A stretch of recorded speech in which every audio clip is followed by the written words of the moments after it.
பழனி ஊராட்சி ஒன்றிய அலுவலகத்தில் பஞ்சாயத்து உறுப்பினர்களுக்கான காசநோய் விழிப்புணர்வு ஒருநாள் பயிற்சி. திண்டுக்கல் மாவட்டம் பழனியில் தமிழ்நாடு மாநிலத்தின் பொது சுகாதார அமைப்புகளின் திறன் மேம்படுத்துதல் காசநோய் திட்டத்தில் கிராமப்புற பஞ்சாயத்து அமைப்புகளின் பங்கேற்பு ஒரு கள ஆய்வு. தேசிய காசநோய் ஆராய்ச்சி நிறுவனம் மதுரை கிளை இணைந்து பழனி வட்டார வளர்ச்சி அலுவலர் கண்ணன், மதுரை ராஜாஜி மருத்துவமனையின் காசநோய் மருத்துவர் மனோகரன் ஊராட்சி ஒன்றிய அலுவலகத்தில் பஞ்சாயத்து உறுப்பினர்கள் முன்னிலையில் காசநோய் என்பது நுரையீரலை முக்கியமாக பாதிக்கும் ஒரு தீவிர நோயாகும். காசநோயை உண்டாக்கும் கிருமிகள் ஒரு வகை பாக்டீரியா.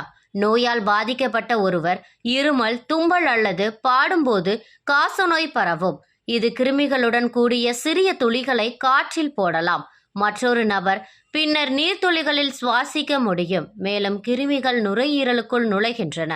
மக்கள் கூட்டமாக கூடும் இடங்களோ அல்லது மக்கள் நெரிசலான சூழலில் வாழும் இடங்களோ காசநோய் எளிதில் பரவுகிறது.